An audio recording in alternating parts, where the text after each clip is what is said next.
계시록 21장 22절 23절 읽겠습니다.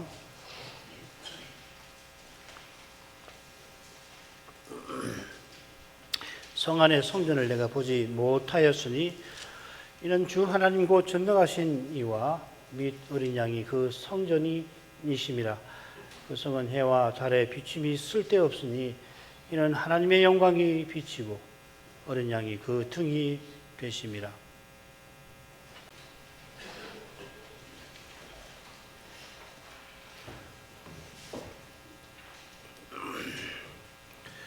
천사가 요한에게 어린 양의 신부를 내가 보이리라 하고서 거룩한 성 예루살렘을 그에게 보였습니다.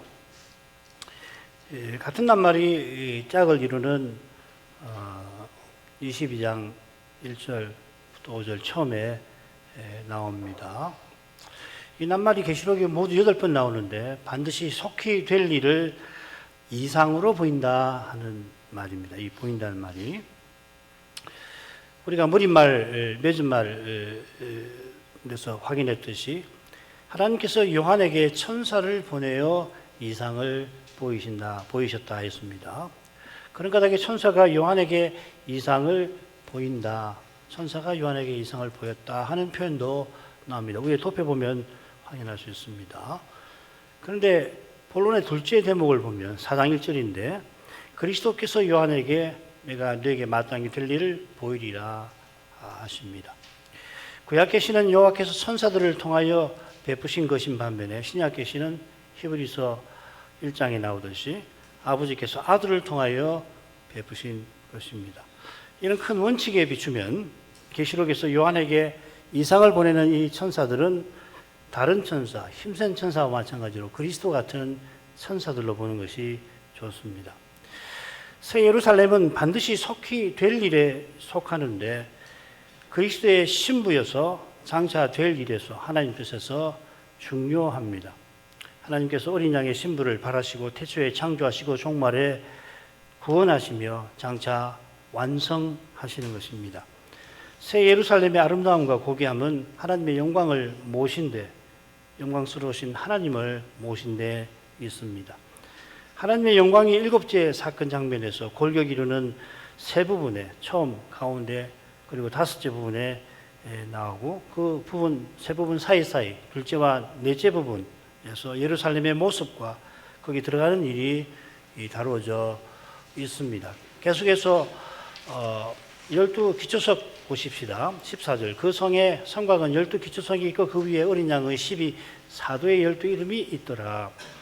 성곽에 12기초석이 있고 기초석마다 이름이 있는데 그 이름들은 어린 양의 12사도의 이름입니다. 이 장면은 예수께서 내가 내 교회를 세우리라 약속하신 것과 붙어 있습니다. 이 마태복음 16장 18절인데 바로 앞에 베드로가 하나님 은혜로 주는 그리스도시며 살아계신 하나님의 아들이십니다 고백하신 사실에 이 약속이 이어지고 근거하는 거죠. 예수께서 십자가와 부활 후에 약속들의 성신을 보내어서 베드로와 사도들이 온 세상에 나가 그리스도를 전하고 교회를 세우게 하셨습니다. 지금도 사도가 전한 대로 복음이 전파되는 거기 그리스도의 몸이 머리신 주님께로 살아가는 일이 이루어져 갑니다. 이 거룩한 장성, 교회가 머리신 그리스도께로 살아가는 이 장성이 재림과 더불어 완성되고 이렇게 완성된 교회가 바로 새 예루살렘입니다. 사도가 전한 대로 복음이 전파되는 거기 그리스도께서 친히 아버지를 자기 형제들에게 선포하십니다. 그리스도께서 친히 주님의 교회를 세우십니다. 이는 베드로가 바른 신앙을 고백하던 그 현장에서 이 진리는 생생하게 물론 역설적으로 드러났습니다. 주님께서 베드로의 고백을 칭찬하셨습니다만 곧 베드로의 교만을 책망하셔야 했습니다. 예수께서 하나님의 일에 관하여 주님의 십자가와 부활에 관하여 비로소 사도들에게 알리시는데 베드로는 주여 그리 마옵소서 하며 사람의 일을 생각한 탓입니다. 주님께서 그에게 사탄아 내 뒤로 물러가라 하셨을 정도로 책망하셨습니다마는 베드로는 십자가 지시기 직전까지 사람의 일에 매여 있다가 3번이나 결국 주님을 부인하였습니다. 이런 베드로가 어떻게 스스로 나가서 그리스도를 전하고 교회를 세우겠습니까? 그처럼 주님께서 온 천하에 복음이 전파되고 도처에 교회 세우시는 일에 특별히 바울을 세워 보내셨는데, 바울은 주님의 교회를 핍박하던 원수였습니다. 베드로나 바울뿐 아니라 다른 사도들도 근본에서 다르지 않습니다. 바울처럼 자기가 죄인인지를 철저히 깨닫고 주의 긍휼하심을 늘 감사하면서 성신을 의지하는 이가 말씀을 받고 전하고 받고 그리스도의 몸과 지체로 소 나가는 것입니다.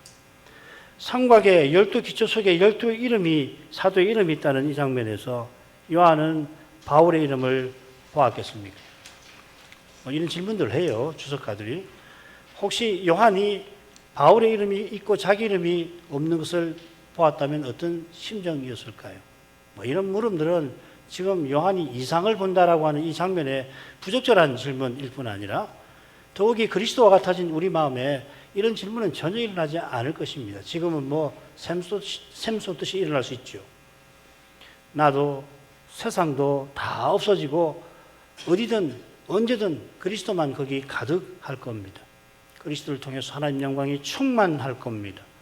그처럼 오순절 이후 사도들은 죽든 살든 이 몸에서 그리스도가 존귀되시기를 바라는 바울의 심정으로, 믿음으로 다들 살았을 것입니다. 내 이름이 있으면 어떻고 없으면 어떻겠어요? 그 다음으로 가죠. 내게 말하는 자가 그 성과 그 문들과 성곽을 청량하려고 금 갈대를 가져더라. 그 성은 네모가 반듯하여 장광이 같은지라. 그 갈대로 그 성을 청량하니 1만 2천 스타디언이요. 장과 광과 고가 같더라. 그 성곽을 청량함에 144규빗이니 사람의 청량고 천사의 청량이라. 그 성곽은 벽옥으로 쌓였고 그 성은 정금인데 맑은 유리 같더라. 요한은 천사를 내게 말하는 자라 부르면서 그의 청량에 관하여 기록합니다.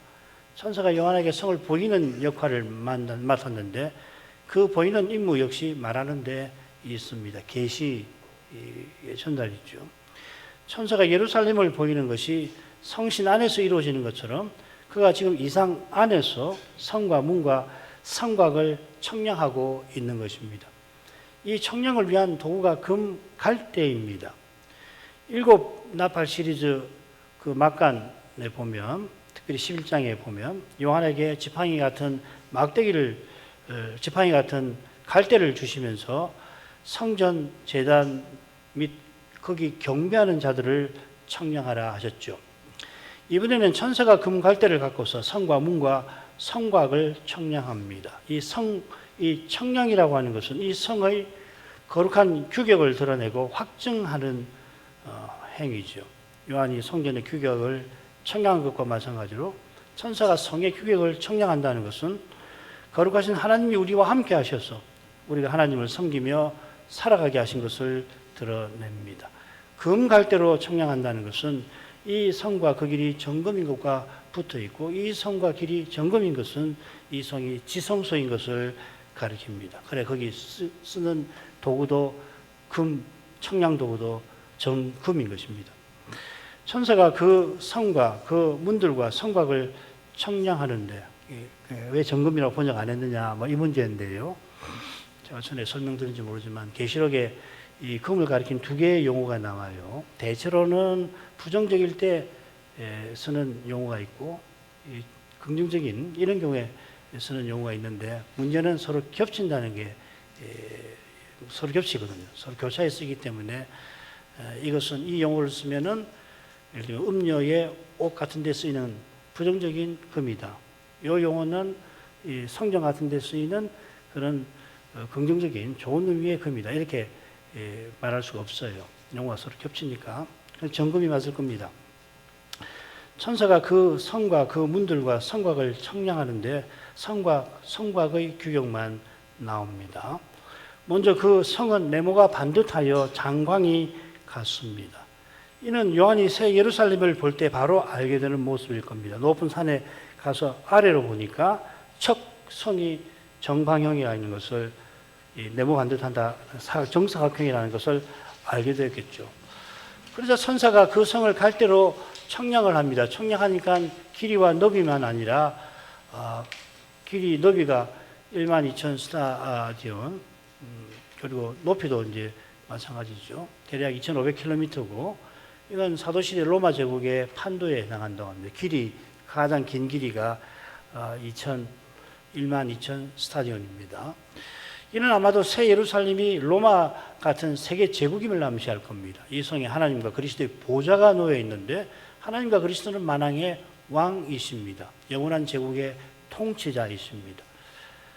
만왕의 왕을 모신 이 성은 사실 영원한 제국이죠. 아울러 12,000 스타디온은 12 곱하기 10의 3성, 즉 12문, 12기초석이 상징하는 언약 백성과 붙어 있습니다. 언약 백성의 나라입니다. 천사가 이 성을 청량하니까 요한은 이 성의 높이도 너비와 길이와 같구나는 걸 알게 됐을 겁니다. 위에서 보니까 바로 네모 반듯한 건 아는데 높이를 재니까 높이도 똑같다는 것을 알게 됐죠. 그러니까 장광고가 같은 이 규격은 지성소의 규격입니다. 지성소라는 말입니다. 모세의 성막과 솔로몬의 성전은 심지어 에스겔 이상 속의 성전도 지성소와 성소로 나누어집니다. 반면에 마지막 성전은 지성소로만 이루어집니다. 지상의 성소가 지성소 외에 다른 공간이 필요했던 것은 거룩함의 등급과 붙어 있는 거죠. 거룩함의 등급은 죄인인 인생이 죽지 않고 거룩하신 하나님께 나아갈 수 있게 하려고 하나님께서 내신 방법이죠. 그죠? 하나님께서 재림 때의 거룩한 심판을 통해서 죄와 사망의 권세를 멸하시는 까닭에 마지막 성소는 이 거룩함의 등급이 필요치 않습니다. 사실 주님의 십자가와 부활로 우리가 제상된 까닭에 원칙적으로 거룩함의 등급이 사라진 셈입니다만 히브리서에서 말하는 주제가 바로 그거죠. 그죠? 하늘 예배 나아가는 거죠. 그 하늘 성소에 보면은 번제단이 있거나 그러지 않잖아요. 그러나 재림까지는 우리가 죄와 죽음의 권세가 여전히 있는 이 세상에 살아가고 있는 점을 기억해야 할 것입니다. 이어 천사는 그 성곽을 청량하는 데 144규빗입니다. 이 규격은 오늘 오전에 살폈습니다. 두께인가 길이인가 단정은 못하지만 아무래도 성곽의 두께의 규격 같습니다. 이 규격은 신약과 구약 백성이 그리스도 안에서 온전히 하나된 모습을 상징할 겁니다.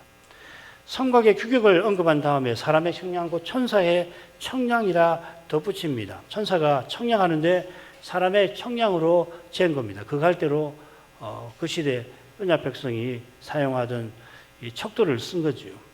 이 규빗이라고 하는 것은 사람의 이 중지로부터 해서 이 팔꿈치까지 여기서 여기까지입니다. 대략 45cm라고 하는데 이해하기 쉽게 50cm로 치안해서 제가 말씀을 드렸습니다. 사람의 청량으로 잰 성곽의 규격은 성의 규격에 너무 얼리지 않고 이 세상에 사실상 없는 것이죠. 그죠? 이 세상 관점으로는 성곽과 성의 규격을 이해하기 힘듭니다. 천사가 요한시대 사람들이 사용하던 척도로 성과 성곽을 쟀지만 동시에 천사의 청량이기도 합니다. 이는 이 세상 척도나 관점을 넘어서는 그러한 내용이 천사가 재는 청량에 담겨 있다 하는 뜻일 것 같습니다.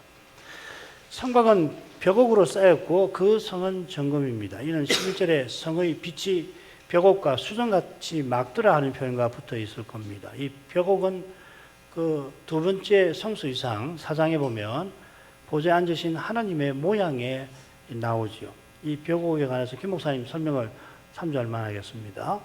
하나님께서는 성결하시고 거룩하시사 당신이 지으신 만물 가운데 있는 죄에 대해서 그대로 용이치 아니하시는 거룩한 당신의 영광의 빛을 가지고 계십니다. 죄를 도무지 용납할 수 없는 이 거룩한 영광의 빛을 벽옥 혹은 청옥이라는 보석의 찬란한 빛으로 표현했습니다. 하나님의 이런 영광이 우리에게 비친 결과 죄인이든 우리가 죄가 하나도 없는 상태, 나아가 죄를 도무지 용인하지 아니하며 살아가는 삶, 결국 거룩한 사랑의 삶을 이 벽옥의 성곽이 보여줄 것입니다. 그처럼 성이 정금이라고 하는 것은 성막의 지성소에 하나님의 보좌가 있는 것처럼 거기 하나님과 어린 양의 보좌가 있음을 가리킵니다. 보좌에 앉으신 하나님과 그리스도께서 그 거룩한 영광, 즉 언약을 친히 완성하신 그 영광을 충만히 드러내시는 것을 가리킵니다. 성이 정금인데 맑은 유리와 같은 정금이라 하였습니다. 맑은 유리는 빛을 오롯이 투과합니다. 그처럼 하나님의 영광이 성 전체에 속속들이 비치는 것 같습니다. 오전에 기도할 때 그때도 우리가 안과 밖이 있을까? 안과 밖이라는 개념이 있을까? 잘 모르겠어요.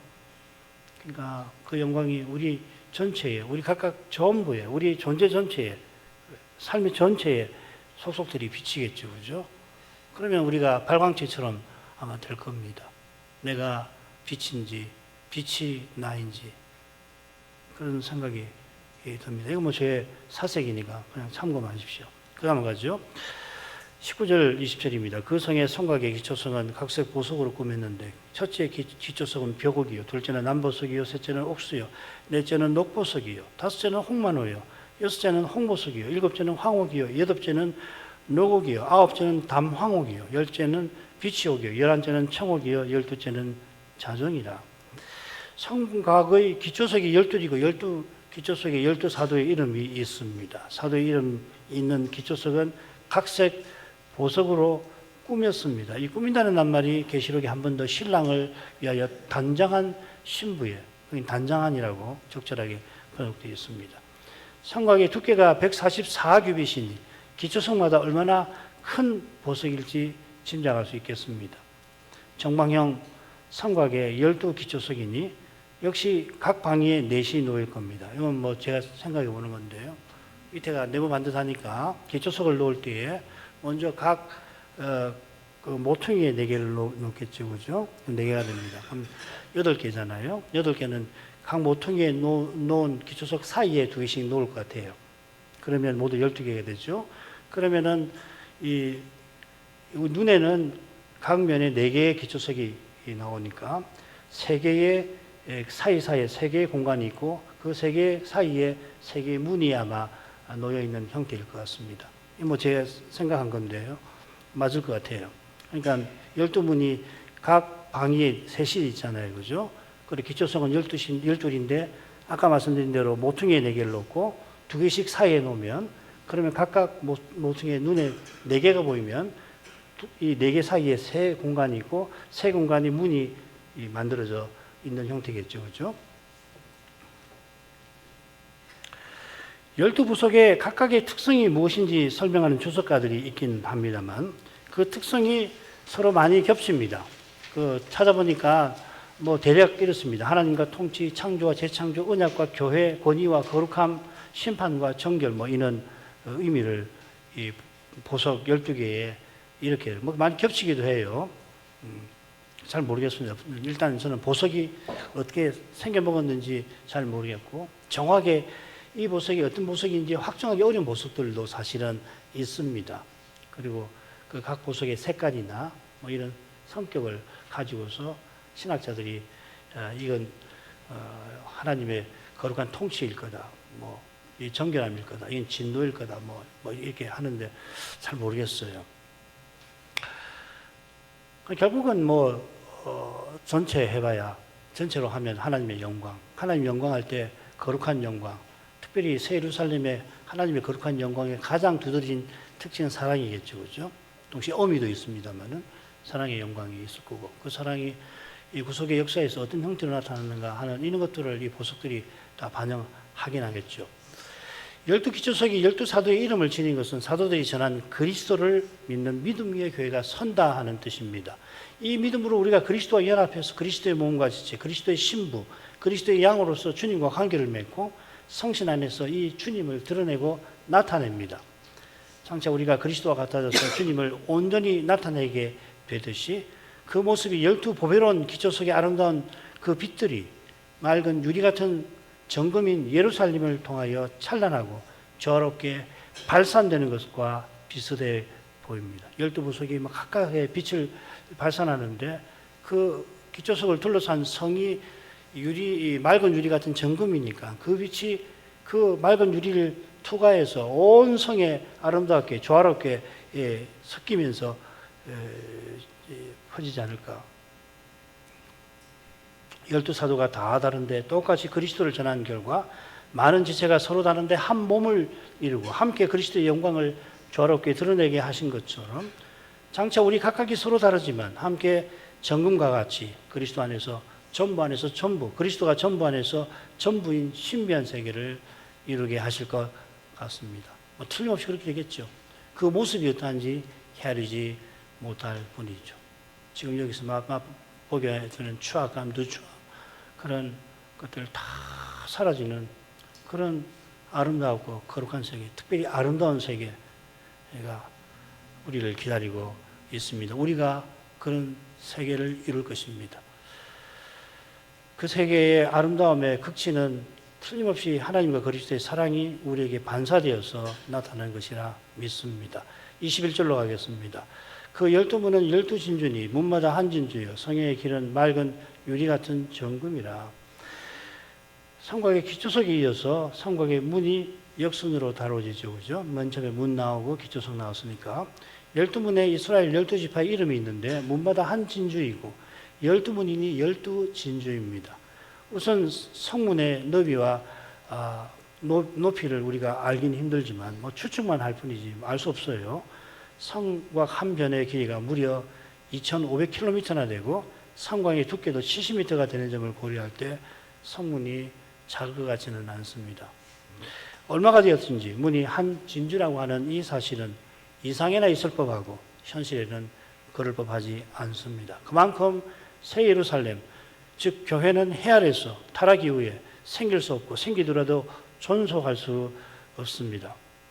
이는 재림 직전 저 두려운 시대에 일어날 일을 생각할 때 더욱 그러합니다. 그런 시대에도 교회가 틀림없이 존재할 뿐 아니라 그 교회가 신령한 전쟁을 치릅니다. 그들이 다른 교회와 신자와 근본적으로 달라서 위대한 그 전쟁을 치르는 게 아니라 우리 주님께서 성신으로 그들과 함께 해주시는 덕분입니다. 주님께서 하늘 보좌에 앉아 계시면서 그리스도의 영인 성신을 통해서 우리 각각 안에 사십니다. 그게 갈라디아서 2장 20절 아니에요? 내가 그리스도와 함께 십자가에 못 박혔나니 그런 적 이전에 내가 산 것이 아니요 오직 그리스도가 내 안에 사신 것이라. 거기 우리의 구원이 있고 교회의 존재와 전진이 있습니다. 그리스도께서 구원과 교회의 근거, 원동력, 목적이십니다. 전부이십니다. 주님께서 내가 내 교회를 세우리라 약속하셨고 약속을 이루고 계십니다. 주님의 참된 교회, 거룩한 교회가 사람의 눈에 사라진 것처럼 보이더라도 심지어 그렇게 보이는 현실 한복판에서 주님의 약속은 신비하게 이루어져 갑니다. 참된 믿음은 이 신비를 보는 눈이 있습니다. 장차 예루살렘의 문이 하나의 거대한 진주라는 이 사실이 지금 여기서는 있을 법하지 않지만은 그보다 거룩한 교회가 이 시대에 더욱 있을 법하지 않은 그러나 분명하게 존재하는 신비입니다. 전에 음녀 바벨론의 치장과 땅의 상구들의 목록에서 진주에 관해서 말씀드린 바 있는데 진주가 보석 중에 유일하게 바다에서 얻는 것입니다. 이는 모든 나라, 백성, 족속, 언어에서 구원하시는 사실과 붙어 있을 것 같습니다. 구약의 진주, 우리말 개혁 성경이 진주라고 번역되어 있지만 진주 안 나온다고 말씀드렸죠. 그게 진주가 아니고 다른 걸 진주라고 번역했을 뿐입니다. 성의 길은 성의 문과 이어진 길입니다. 이 길이 마지막 5째 부분에 다시 나올 겁니다. 그때는 길 가운데 생명수 강물이 흐른다 하는 주제로 나올 겁니다. 생명수 강이 흐르는 길은 성처럼 맑은 유리 같은 정금입니다. 그 길도. 그 다음으로 가죠. 성 안에 성전을 내가 보지 못하였으니 이는 주 하나님 곧 전능하신 이와 및 어린 양이 그 성전이심이라. 그 성은 해나 달의 비침이 쓸데없으니 이는 하나님의 영광이 비치고 어린 양이 그 등이 되심이라. 요한이 성 안에 성전을 내가 보지 못했다 합니다. 이는 요한이 새 예루살렘이 지성소인 것을 몰랐다는 뜻이 아닐 겁니다. 새 예루살렘이 그리스도의 신부인 것을 천사의 말에서 알았고 교회가 그리스도 안에서 이미 성전인 것도 사도는 당연히 알고 있습니다. 그리스도의 예비한 신부가 곧 하나님의 완성된 성전입니다. 이 이상을 보는 그때의 사도가 이전과 같은 성전을 보리라 기대했다는 것은 동의하기 힘든 주장입니다. 주석을 보니까 이런 주장이 있는데 저는 동의할 수 없습니다. 22절도 그리고로 시작되지 그러나로 시작되지 않습니다. 요한이 당연히 성 안에서 성전을 보지 못했다고 해서 그 이유를 댑니다. 하나님과 어린 양이 그 성전이심이라. 하나님과 어린 양이 그 성전이시기 때문이다. 요즘에는 그렇게 번역하겠죠. 이 내용을 살피기 전에 7째 사건 장면에서 어린 양이 7번 나오는 점을 말씀을 드리고 싶습니다. 우리가 5수로 나눴는데 5 부분에 다 어린 양이 한두 번씩 나옵니다. 하나님도 재미있게도 역시 7번 나옵니다. 하나님은 홀수 부분에 나옵니다. 이 통계는 우연이라고 생각하지 않습니다. 저는. 그리고 이 통계는 하나님과 그리스도께서 새 예루살렘 이상에서 중심이심을 암시합니다. 이 사실이 하나님과 어린 양께서 이 성의 성전이신 데서도 잘 드러납니다. 신약 계시는 세상에 오신 그리스도께서 성전임을 분명히 교훈합니다. 지금 요한이 계시록을 썼으니까 그가 쓴 복음서의 2장에 보면 주님께서 6월절에 성전을 정결케 하실 때에 너희가 이 성전을 헐라 내가 사흘 동안에 일으키리라 세우리라 하셨습니다. 요한은 이 말씀이 성전된 자기 육체를 가리켜 주님이 말씀하신 거라고 이어 해명합니다. 요한복음 2장 19절 21절. 요한이 이렇게 해명할 수 있었던 것은 죽은 자 가운데에서 살아나신 후에야 제자들이 이 말씀하신 것을 기억한 덕분, 즉 성신께서 기억하게 하신 덕분이죠. 이 내용이 다락방 강화에 잘 나옵니다. 요한이 야곱의 사닥다리에 관한 주님의 말씀을 기록한 것도 요한복음 1장 51절이죠. 하늘이 열리고 하나님의 사자들이 인자 위에 오르락내리락 하는 것을 너희가 보리라. 그 기록한 내용도 마찬가지입니다. 야곱이 바탄 아람으로 도망칠 때 아버지 속이고 목숨을 부지하고 언약을 이루기 위해서 바탄 아람으로 도망할 때 꿈에서 땅에서 하늘에 닿는 사닥다리를 보고 사닥다리 위에 여호와께서 계시는데 그 사닥다리 위로 천사들이 오락내리락 하는 것을 보았죠. 나다나엘이 주님을 만나기 직전 모가나무 아래서 아마 이 꿈에 관한 말씀을 묵상하고 있었던 모양입니다. 주님께서 나다나엘을 부르시면서 네가 모가나무 아래서 있는 것을 내가 보았다 할 때 나다나엘이 깜짝 놀라지요, 그죠? 그러면서 네가 그 나무 아래서 묵상했던 그 꿈의 내용이 뭔지 아느냐? 그 사닥다리가 바로 나다. 그렇게 계시하신 것입니다. 이 사닥다리가 지구라트라고 하는 고대 근동의 성전이죠. 그와 같은 겁니다. 그리스도께서 자신을 성전이라 교훈하신 것은 하나님이 이 그리스도를 통해서 자기 백성을 만나주시고 그들과 함께 하신다는 뜻입니다. 이는 하나님께서 그리스도를 통해서 인생을 구원하시는 것이기도 합니다. 태초에 하나님이 인생을 하나님의 형상대로 지으신 목적이 인생이 하나님을 향하도록 하나님의 형상이신 아들이 성부를 가까이 하는 것처럼 그렇게 하나님을 모시도록 하신 데 있습니다. 이 고귀한 목적을 아담이 언약을 위반하여 허물었을 때에 하나님께서 마지막 아담을 보내 언약을 지켜서 허문 목적을 친히 이루신 것입니다.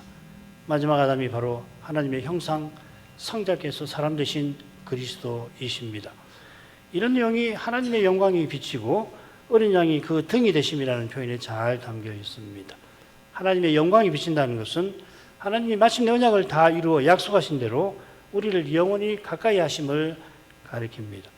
하나님께서 특별히 거룩한 사랑의 영광을 우리에게 매 순간 영원히 나타내 주시는 것입니다. 성부께서 성자 안에서 성부께서 성신 안에서 성자에게 자기 전부를 주시는 것처럼 성부께서 자기 아들을 아끼지 않고 내어주신 그 사랑을 충만히 우리에게 영원토록 매 순간 드러내시는 것입니다. 그 사랑이 어린 양을 통한 사랑이므로 하나님의 영광이 비치는 등대가 어린 양이신 것입니다. 우리가 어린 양을 통해서 하나님을 가까이 하고 하나님이 이 어린 양을 통하여 우리를 가까이 해 주십니다. 하나님께서 먼저 우리를 가까이 하셔서 우리가 하나님을 가까이 하는데 그 길이 어린 양이십니다. 지금 여기서 해나 달의 비침을 통해서 우리는 오늘도 하나님의 선하심을 누립니다. 장차는 선하신 하나님의 영광이 어린 양을 통해서 충만하게 비칠 것이라.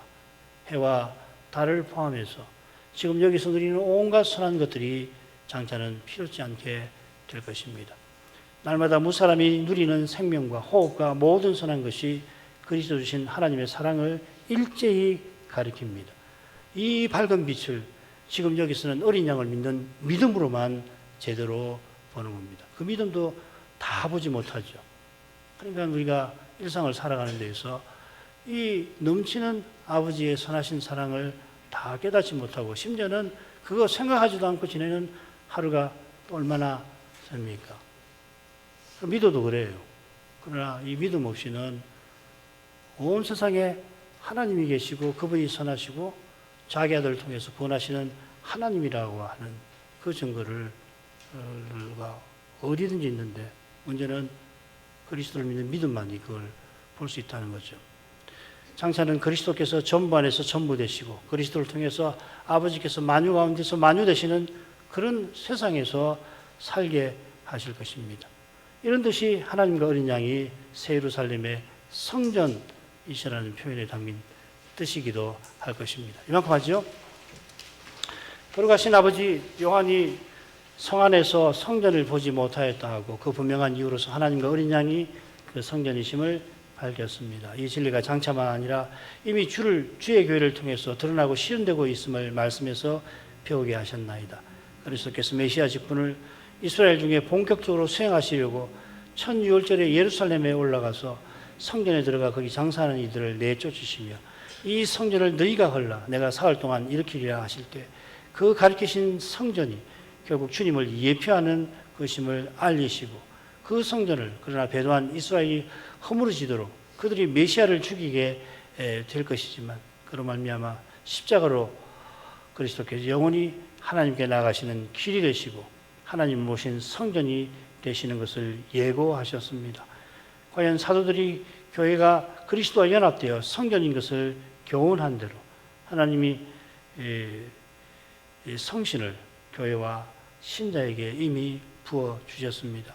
이 성신께서 장차 대기와 같이 우리를 감사시듯이 이 성신을 통해서 아버지 어린 양의 영광이 우리를 둘러 감싸게 될 줄 믿습니다. 특히 아버지께서 어린 양을 통하여 드러내신 그 거룩한 사랑의 영광이 충만하여서 하나님께서 우리와 함께 하시려고 성전 세우신 그 뜻이 세세토록 실현되어 가게 하시겠나이다.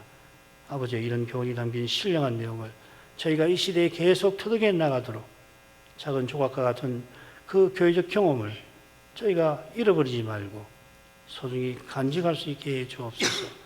우리 찬송 가사에 담아주신 예배의 그 거룩한 경계가 더 신비하게 신령하게 저희에게 현실화될 수 있게 하여 주옵소서. 예수님 이름으로 기도합니다. 아멘.